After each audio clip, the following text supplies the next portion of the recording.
उपवास म्हणजे फक्त पोट भरायचं नसतं, मनालाही शांतता, शरीरालाही ऊर्जा द्यायची असते.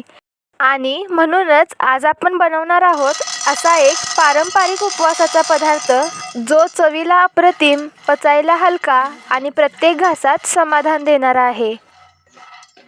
नमस्कार मंडळी, आपल्या या चॅनलमध्ये तुमचं मनापासून स्वागत आहे.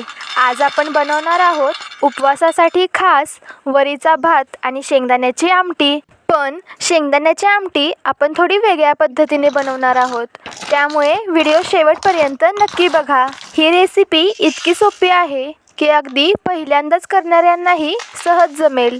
चला सुरू करूया. आमटी बनवण्यासाठी सगळ्यात पहिलं मी कढईत थोडेसे शेंगदाणे भाजून घेतलेत. शेंगदाणे भाजले की आपल्याला त्याच्या साली काढून घ्यायच्या आहेत. शेंगदाणे गरम असतानाच त्याच्या साली पटकन निघतात. मगाशी व्हिडिओत दाखवल्याप्रमाणे पेल्याच्या किंवा वाटीच्या मदतीने आपण शेंगदाण्याच्या साली सहज काढू शकतो. सगळ्या शेंगदाण्याच्या साली नाही निघाल्या तरी चालतील, पण बऱ्यापैकी आपण इथे काढून घेतलेत. आता हे शेंगदाणे मिक्सरमध्ये बारीक करून घेऊया. हे बघा, शेंगदाणे पूर्णपणे बारीक नाही झालेत. कुठे कुठे हे शेंगदाणे असेच राहिलेत. आता याच वेळी आपल्याला यात थोडं थोडं पाणी घालून ते परत एकदा मिक्सरमध्ये फिरवून घ्यायचेत. अशा प्रकारे या शेंगदाण्याची अगदी बारीक पेस्ट करून घेतली आहे. चला आता आमटी बनवूया. गॅसवर कढई ठेवूया. त्यात थोडंसं तेल घाला. तेल गरम झालं की त्यात थोडेसे जिरे घालूया. जिरे चांगले तडतडले की यात आपण घालतोय लाल तिखट. इथे मी 1 चमचा लाल तिखट घातलं आहे. हे लाल तिखट तेलात व्यवस्थित मिक्स करूया आणि मगाशी तयार केलेली शेंगदाण्याची पेस्ट घालूया.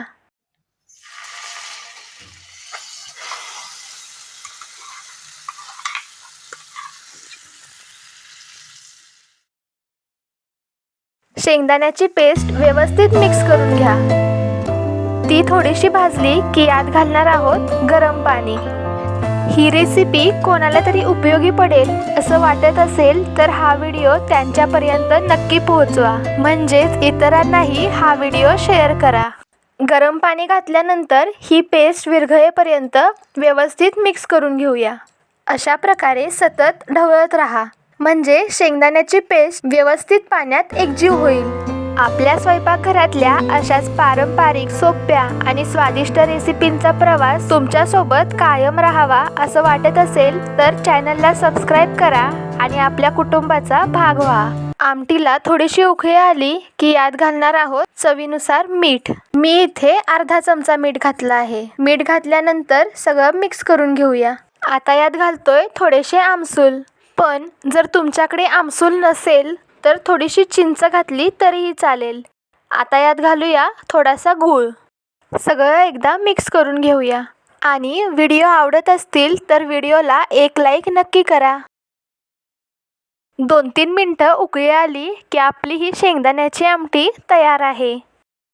आजकालच्या आधुनिक जीवनात अनेक गोष्टी बदलल्या, पण आपल्या घरगुती पदार्थांची परंपरा जपणं ही सुद्धा एक मोठी जबाबदारी आहे. म्हणून शक्य तितक्या वेळा असे पौष्टिक आणि पारंपरिक पदार्थ घरी नक्की बनवा, कारण आरोग्याची खरी सुरुवात आपल्या स्वयंपाकघरातूनच होते. ही आमटी इतकी चविष्ट होते की तुम्ही अशीच नुसती पण पिऊ शकता. पण आता आपण बनवतोय वरीचा भात. त्यासाठी मी कढईत अर्धी वाटी वरी घेतली आहे. सगळ्यात पहिलं तर ही वरी आपल्याला भाजून घ्यायची आहे. वरी जास्त नाही भाजायची, अगदी हलकीशी भाजून घ्यायची आहे. तुम्ही बघू शकता वरीचा कलर अजिबात बदललेला नाही. गॅस बारीक ठेवा आणि अगदी 4-5 मिनटंच ही वरी भाजून घ्यायची आहे. वरी भाजली की गॅस बंद करा आणि ही वरी ताटात काढून घेऊया. त्यानंतर कढईत 2 वाटी पाणी घालूया. अर्धी वाटी वरी असेल तर 2 वाटी पाणी घाला. हे माप वापरून जर वरीचा भात केला तर भात अगदी छान मोकळा होतो. पण जर तुम्हाला भात मऊ हवा असेल तर थोडंसं पाणी वाढवा, भात मऊ होईल. आता यात घालतोय थोडंसं मीठ. यानंतर यात घालायचं आहे अर्धा ते 1 चमचा तेल. तेल घातल्यामुळे भात चिकट न होता व्यवस्थित सुट्टा होतो. पाण्याला उकळी आली की त्यात भाजलेलं वरीचं तांदूळ घाला. वरी घातल्यानंतर व्यवस्थित मिक्स करत राहा आणि थोड्या वेळानंतर कढईवर झाकण झाकून वरी शिजू देऊया. थोड्या वेळाने अगदी 7-8 मिनिटातच हे बघा, वरी अगदी छान शिजली आहे आणि हा भातही अगदी सुट्टा झाला आहे.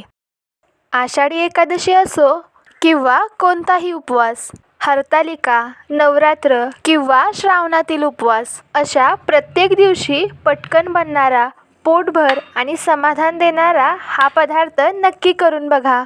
आता गरमागरम वरीचा भात वाढूया आणि बाजूला ही मस्त शेंगदाण्याची आमटी. असा एक घास घेतला की उपवास असल्याचंही विसरून जाल. साधं, सात्विक आणि मनाला समाधान देणारं जेवण म्हणजे हेच. पुन्हा भेटूया एका नवीन रेसिपीसोबत. राम कृष्ण हरी.